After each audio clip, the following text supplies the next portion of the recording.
Bölüm 11. İsyan ve itaat. İslam dininde itaat ve isyanın yeri iki ayrı unsurdur. Ama birbirlerini tamamlayan ya da birbirlerine karşı duruş ifadesi taşımaz. Çünkü bizim itaat ettiğimiz şey asıl itibariyle Rabbul Alemin'in emirlerine itaat ederiz. İsyan ettiğimiz şey ise şayet bu isyanın içerisinde şeytan ya da nefsimize uyarak isyan yoluna girmiş bir hale bürünmüşsek Allah korusun, bu durumda isyan ettiğimiz şey yine Rabbul Alemin'in emirleridir. Dolayısıyla bizler Rabbul Alemine iman ederiz, onun emirlerine itaat ederiz yahut onun emirlerine karşı isyan eder bir tavırla biz böyle yaşamak istemiyoruz deriz.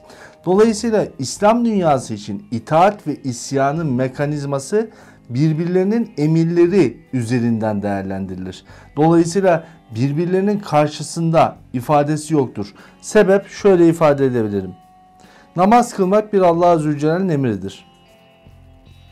Bu emre uymayan ya da günümüz itibariyle namazını kılamayan, kılmakta geciken, hayat şartları şu buyu veya nefsinin kendisine söylemiş olduğu sözlere kanarak namazdan uzak duran adam aslında namazın emirlerine isyan etmemiştir. Namaz kılmaya isyan eden adam namaz kılmayı reddeden adamdır. Zaten bu durumda iman hakikatinden çıkacaktır. Dolayısıyla Rabbul Alemin'i tanıyamaz hale gelir. Öyleyse isyan ve itaati birbirine karşılıklı iki unsur olarak düşünmememiz gerekiyor. Şayet böyle düşünürsek nasıl bir problemle karşı karşıya geliriz? Bugün onu göreceğiz. Hafta içinde şöyle bir haberle geldi önümüze gerçekler. İslam bir itaat dini değil, haksızlığa isyan dinidir demişler. İslam sırf Müslümandır diye zalime itaati asla onaylamaz. Tam tersine İslam bir itaat dini değil, haksızlığa isyan dinidir denilmiş.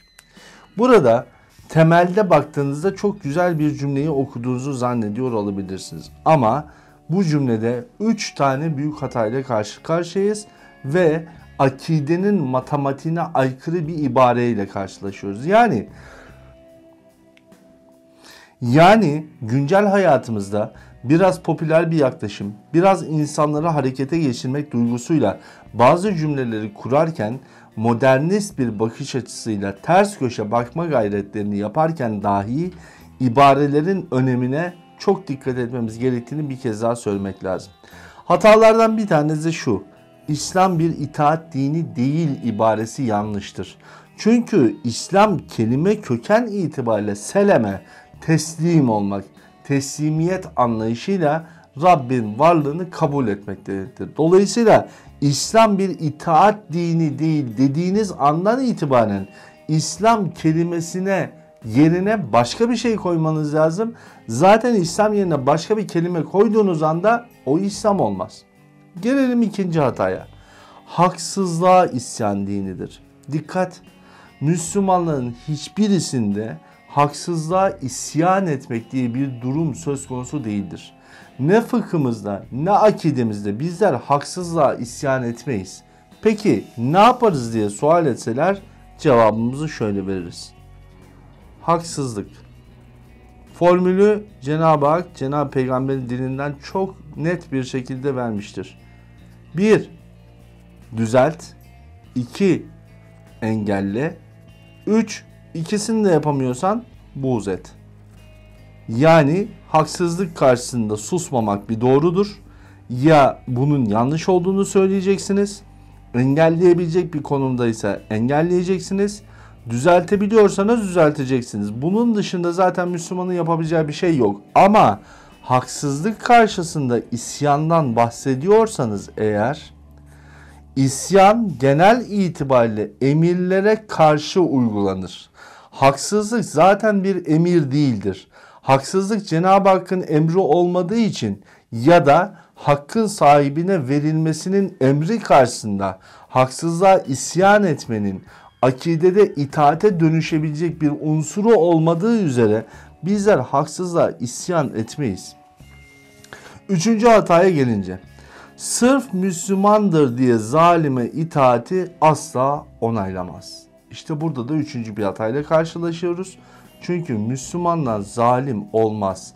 Bir adam zalimse Müslümanlığın içerisinde fasıklık diye tabir ettiğimiz bir adam var.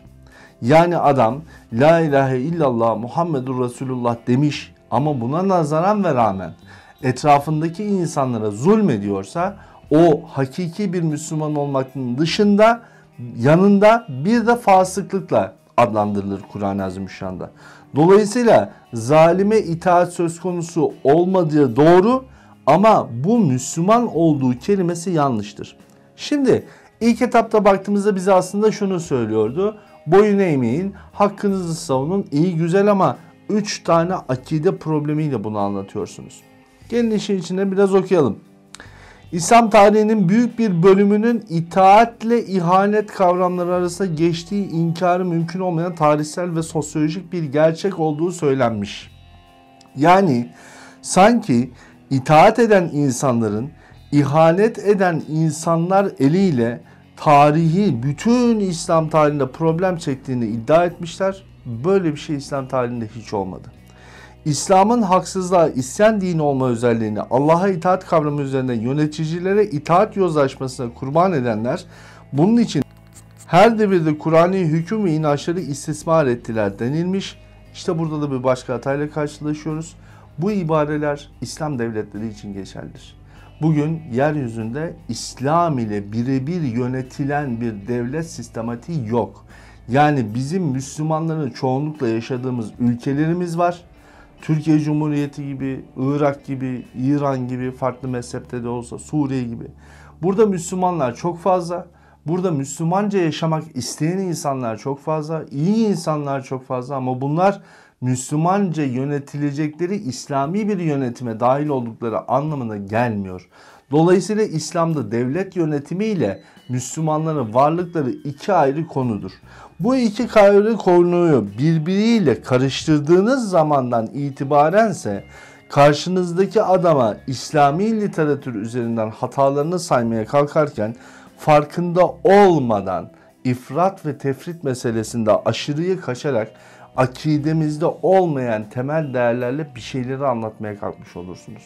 Dolayısıyla şu yazının tamamı, her ne kadar yazan insanlar bu dini bildiğini zannetseniz de asıl itibariyle dini kullanarak ve dinin akide kısmıyla oynayarak hakikatten bizi uzaklaştırmış oluyorlar.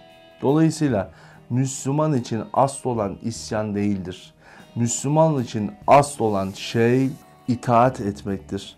İtaat ettiğimiz şey Rabbul Alemin'dir. Ondan hariç itaat ettiğimiz Resul-i Kibriya aleyhissalatü vesselam, Ehl-i Beyt, Evliyaullah, ulema ise bütün bu emirleri yerine getirdiği müddetçedir. Getirmedikleri anlarda karşılarına isyanla çıkmak mümkün değildir. İslam isyanı başından reddetmiştir. İsyan eden şeytandır ve bu şeytan karşısında ona karşı düzeltilebilecek, engellenebilecek ve buğz edebileceğimiz alanlar vardır. Müslüman, Müslümanlığını bu alanlarda göstermekte mükelleftir. İslam bir itaat dinidir. İslam haksızlığa karşı isyan değil, haksızlığı engelleyen, düzelten ancak ve son radde de diliyle bunu ifade ve ibarelendiren insan tipidir. Rabbim bizi başa döndürsün diyelim.